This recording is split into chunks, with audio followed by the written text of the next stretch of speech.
నమస్తే అందరికీ ముందుగా హ్యాపీ ఉగాది అండి. నూతన సంవత్సర శుభాకాంక్షలు.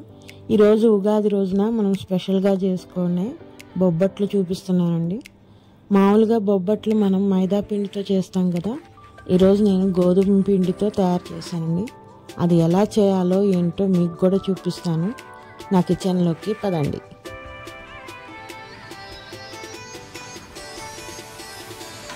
ముందుగా ఒక కప్పు పచ్చిశనగపప్పు అండి,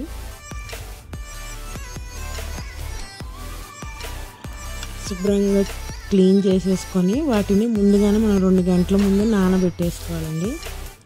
అలా నానిన పచ్చిశనగపప్పుని మనం కుక్కర్లో వేసుకొని ఉడికిచ్చేసుకోవాలి మొత్తం.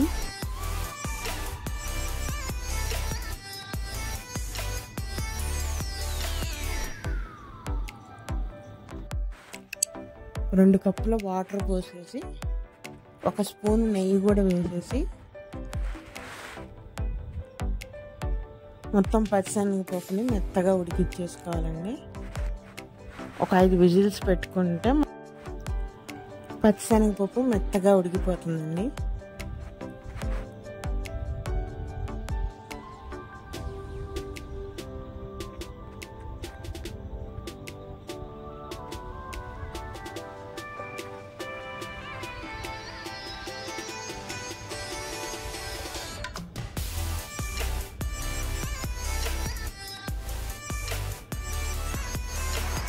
ఇప్పుడు మనము గోధుమ పిండి కలుపుకున్నాము. నేను ఇక్కడ 2 కప్పుల గోధుమ పిండి తీసుకుంటున్నాను.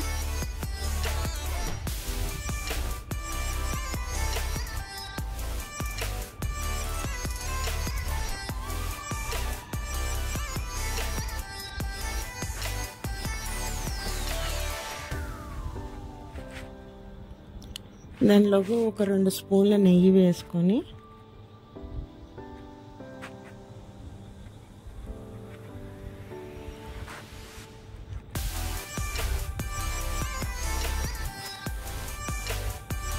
ఒక 1/2 స్పూన్ ఉప్పు వేసుకుంటున్నానండి. ఆ నెయ్యి అంతా పిండికి పట్టేటట్టు ఫస్ట్ అంతా కలిపేసుకొని కొంచెం వాటర్ వేసుకుంటూ పిండిని మెత్తగా గట్టిగా కలపాలండి.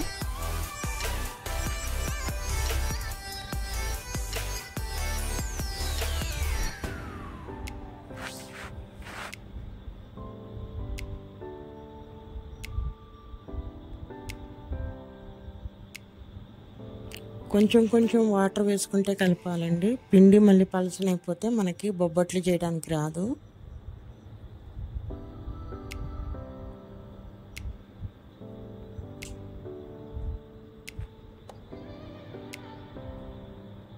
చూసారా మెత్తగా ఉంది కదా, దీన్ని మూత పెట్టేసి పక్కన పెట్టేసుకుందాం.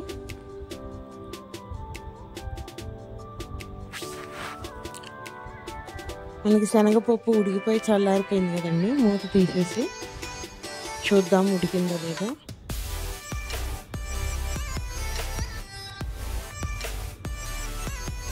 చూసారా, ముట్టుకుంటే అట్లా మెత్తగా అయిపోవాలండి.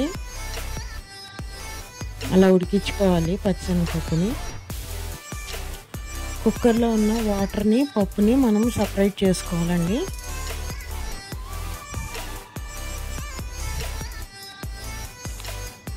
వాటర్ అస్సలు ఉండకూడదు.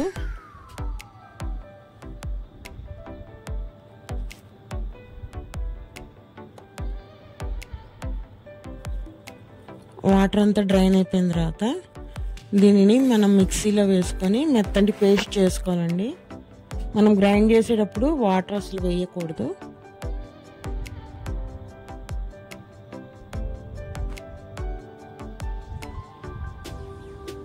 దానిలోనే 2 యాలక్కాయలు కూడా వేసేసి మొత్తం గ్రైండ్ చేసేసేయాలండి.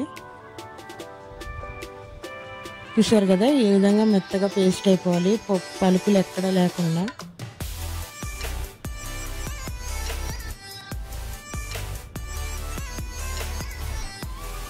ఇప్పుడు మనము స్టవ్ వెలిగించుకొని కడాయి పెట్టేసుకొని బెల్లం అండి, మనం పచ్చిశనగపప్పు ఎంతైతే తీసుకుంటామో అంతే క్వాంటిటీ బెల్లం తీసుకోవాలి. అందుకని నేను ఇక్కడ 1 కప్పు బెల్లం తీసుకున్నాను. 1/4 కప్పు వాటర్ వేసి మనం బెల్లం కరిగిచ్చేయాలండి. ఒకసారి వాటర్లో కలుపుతూ ఉంటే మనకి బెల్లం కరుగుతుంది.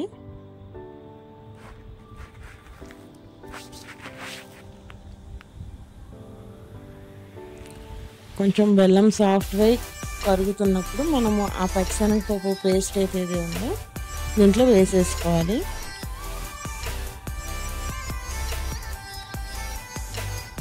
అట్లానే 2 స్పూన్ల నెయ్యి కూడా వేసేస్తానండి.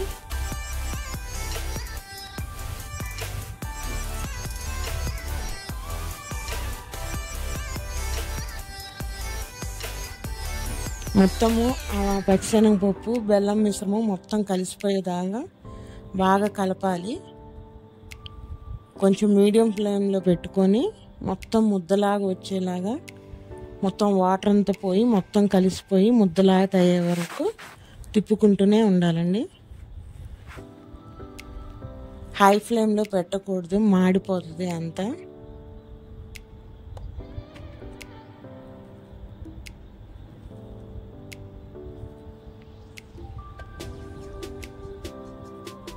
నెయ్యి వేసాం కదండి, గిన్నెకి అనేది అంటుకోదు. కలుపుతూనే మొత్తము అదంతా దగ్గర పడి గట్టి పడే వరకు మనకి తిప్పుతూనే ఉండాలి.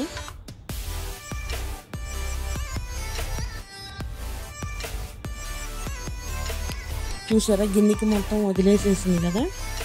ఆ కన్సిస్టెన్సీ వచ్చే వరకు మిశ్రమాన్ని కలుపుతూనే ఉండాలి. గట్టి పడిపోయిందండి, దగ్గర వచ్చేసింది. దీనికి మనం స్టవ్ ఆఫ్ చేసేసుకొని చల్లారి పెట్టేసుకోవాలండి.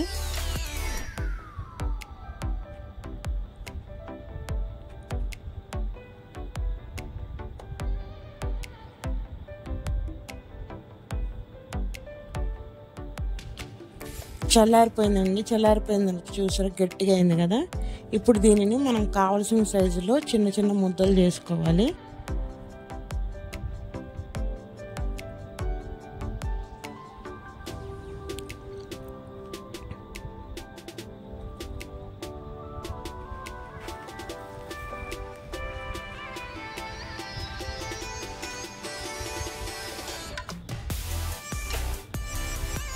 అలానే ఇందాక మనం గోధుమ పిండి కలిపి పెట్టుకున్నాం కండి, అది కూడా సేమ్ మనం పచ్చిశనగపప్పు మిశ్రమం ఎంతైతే చేసామో అంతే సైజులో చేయాలండి. ఇవి కూడా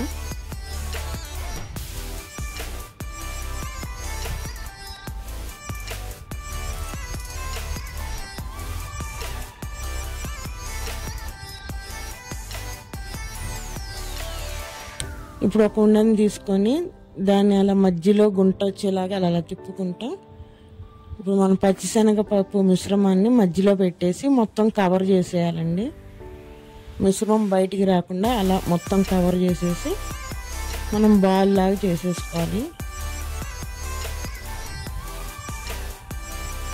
ఇప్పుడు దీన్ని నేను ఒత్తడానికి చపాతీ పీట తీసుకున్నాను. దాని మీద పాలిథిన్ కవర్ ఒకటి తీసుకొని దాని మీద కొంచెము నెయ్యి రాసుకుంటున్నానండి.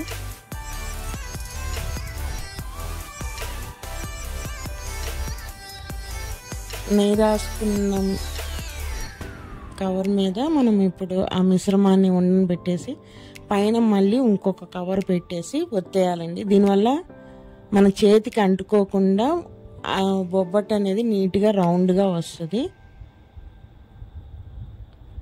మరీ లావుగా లేకుండా కొంచెం పల్చగా ఒత్తుకోవాలండి మనం.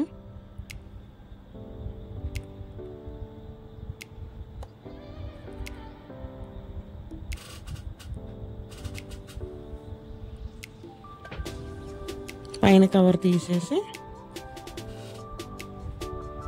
చూసారా, నీట్గా వచ్చింది కదా.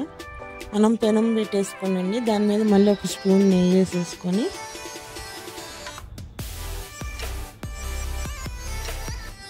పెనం వేడెక్కగానే మనం ఇందా తయారు చేసుకున్న బొబ్బట్టుని పెనం మీద వేసేసుకొని కాల్చుకోవాలండి.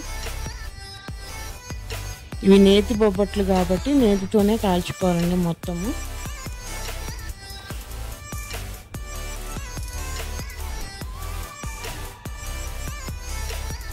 మీడియం ఫ్లేమ్లో పెట్టుకొని అటు ఇటు తిప్పుతూ నెమ్మదిగా చిన్నగా కాల్చాలండి.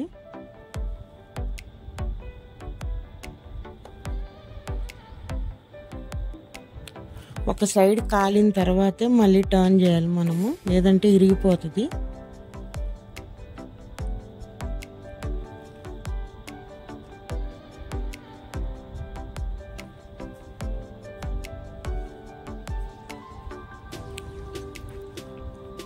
మధ్య మధ్యలో నెయ్యి రాస్తాం, అటు ఇటువైపు రెండు వైపులా కాల్చుకోవాలండి.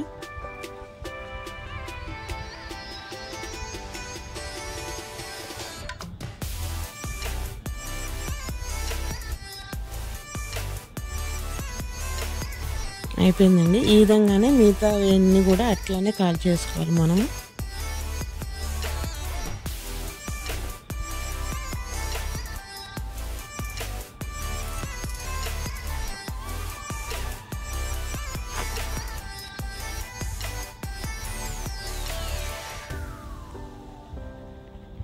అంతేనండి, నేతి బొబ్బట్లు వేడి వేడిగా తింటే చాలా బాగుంటాయి. చాలా మెత్తగా ఉంటాయండి. ఒక్క చేత్తో అయినా సరే అట్లా తుంచితే తినిగిపోతాయి. చాలా టేస్ట్గా ఉన్నాయండి బొబ్బట్లు అయితే. మీరు కూడా ఒకసారి ట్రై చేయండి. థ్యాంక్ యూ ఫర్ వాచింగ్ అండి. నా వీడియోస్ నచ్చితే ప్లీజ్ సబ్స్క్రైబ్ మై ఛానల్. ఉంటానండి, బాయ్.